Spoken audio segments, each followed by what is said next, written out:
All right, everyone, welcome to my first try at putting your homework up on YouTube. This is Mrs. Griffin, Module 4, The American Revolution, Lesson 1, Conflict in the Colonies. All right, so what's the big idea? The book tells us the big idea for this lesson is that tensions developed as the British government placed tax after tax on the colonies. The tensions are mounting, so is the military buildup in Boston, and things at this point start to move faster and faster. Some main ideas that we're going to discuss: British efforts to raise taxes on colonists spark protest. The Boston Massacre caused colonial resentment toward Great Britain. The colonists protested the British tax on tea with the Boston Tea Party.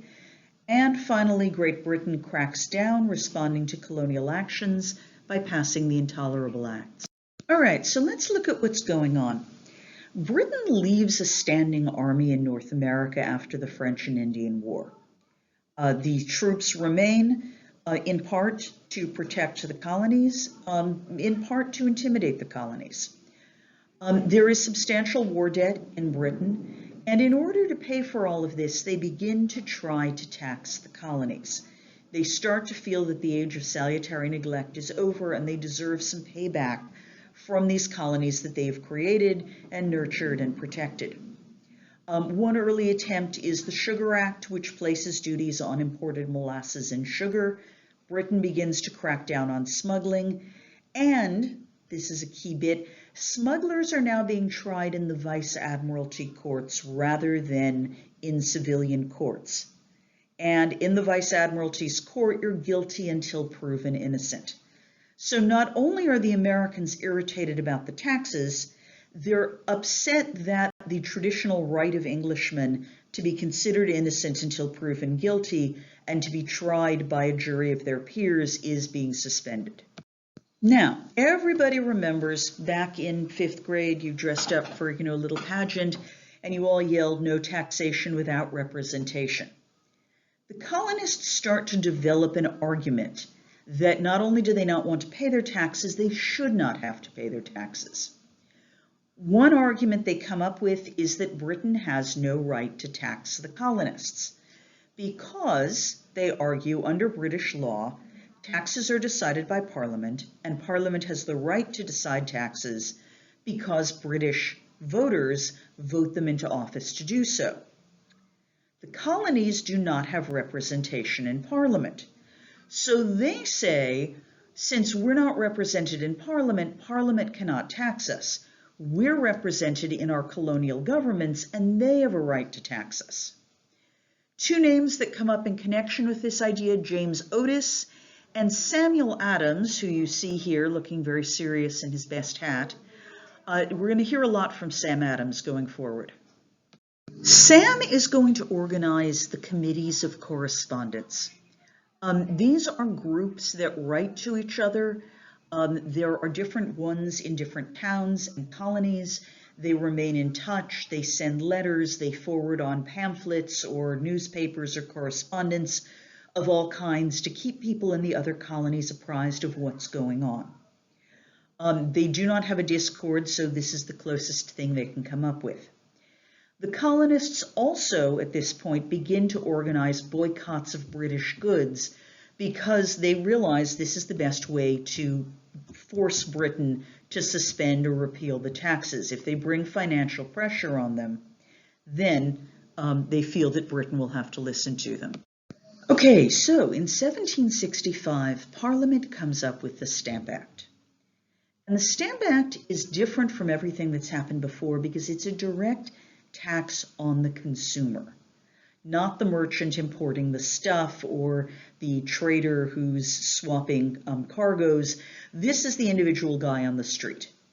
And if you want to buy a legal document like a marriage license or something of that sort, books, newspapers, playing cards, etc., if it's made out of paper, you must pay a tax on it, and then you get a stamp to put on it to show that you've paid the tax.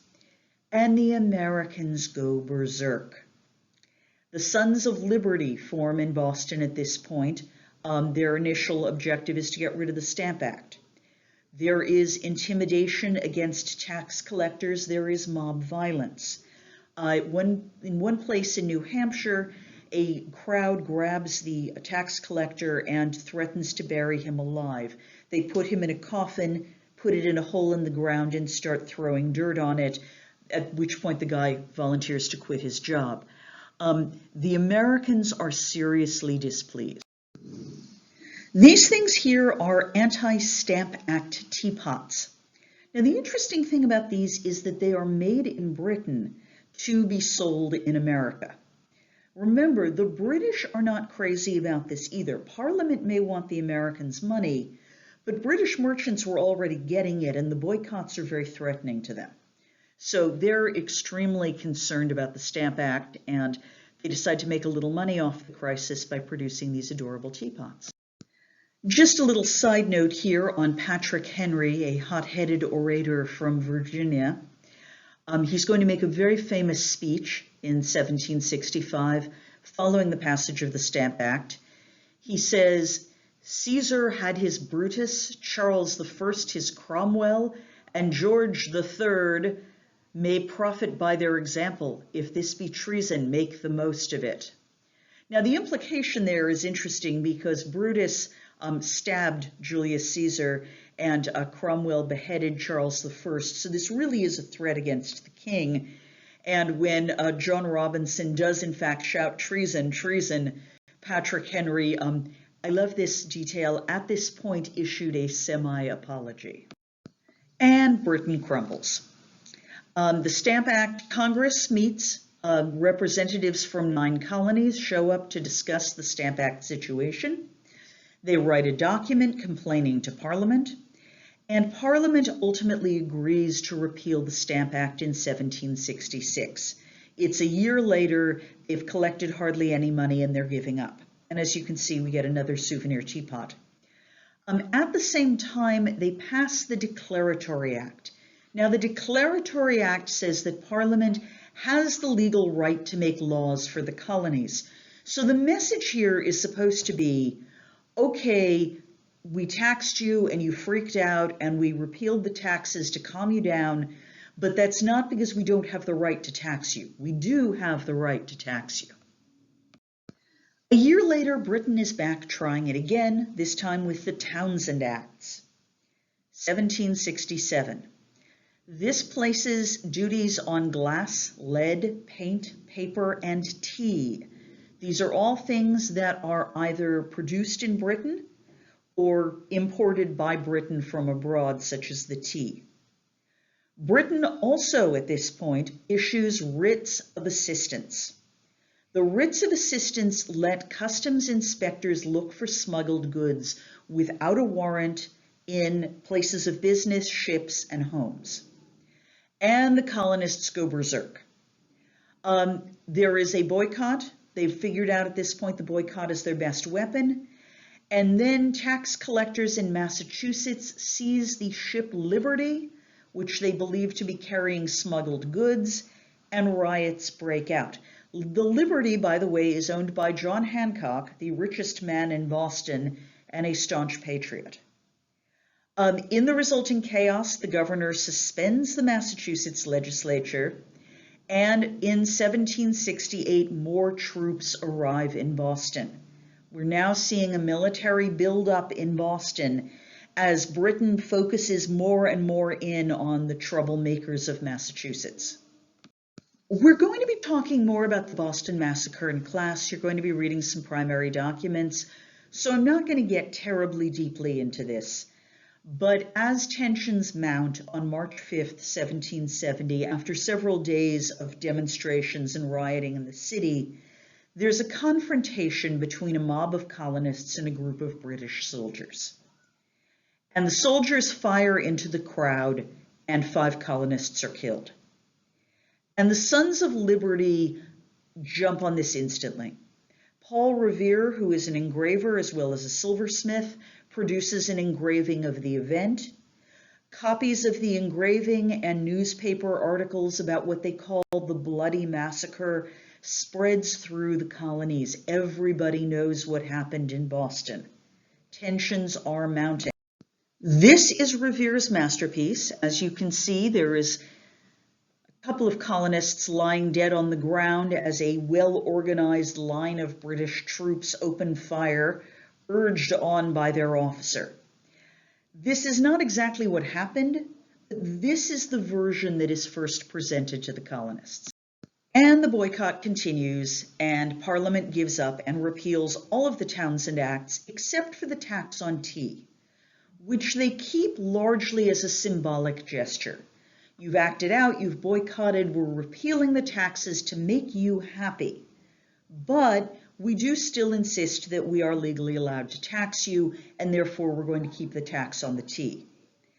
The problem with this turns out to be that the Americans continue the boycott on the tea. They resume buying everything else, but they only buy smuggled Dutch tea, or they produce their own weird herbal blends, various things that they do to get around this, but they refuse to buy British tea. And the problem that they develop with this is that British tea merchants are reliant on the American market, and we're developing a backlog of tea now. And tea eventually is going to go bad. You can only store it for so long before you need to sell this stuff or you lose money on it. Which is how we get to the Tea Act, which passes in 1773. This gives the British East India Company a monopoly on tea sales in the Americas. The idea being that what they're going to do is they're going to slash prices so low the Americans won't even notice the tax. They're going to let certain elite colonists have franchises to sell British East India Company tea. And the British East India Company will make enough money to pull themselves out of threat of bankruptcy so that they can go back to their hostile takeover of India on behalf of Great Britain. They think this is going to be very neat and tidy. I always tell people the British East India Company is basically Walmart if Walmart had an army and a navy. The Boston Tea Party grows out of this situation with the Tea Act because the colonists, rather than saying, oh, okay, if it's so cheap, we'll buy it, refused to let the ships with the British East India Company land in American ports. And on December 16th, 1773, colonists dressed as Native Americans board 3 tea ships in Boston Harbor and dump the cargo. This causes $1 million worth of damages in modern money. There are floating clumps of tea all over Boston Harbor, apparently for weeks thereafter, but they hurl it all into the harbor. It's an act of defiance. It also clears up the tea ships to depart, which is important for a variety of reasons. And Britain retaliates swiftly. They close Boston Harbor until the tea is paid for. Boston depends on that harbor. That's where the food comes from. That's where the business comes from.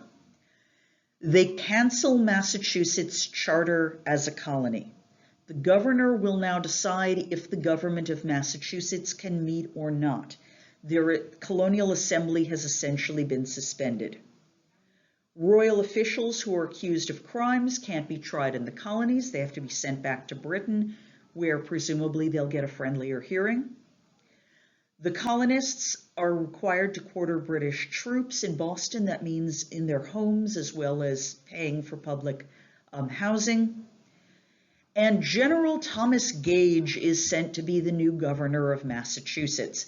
There is an agenda behind the Intolerable Acts. The British call them the Coercive Acts. The goal is to starve Boston into submission. Stop trade, stop everything in its tracks, take away all their rights, and surely Britain thinks they will crumble. As you all know, that's not the Boston way.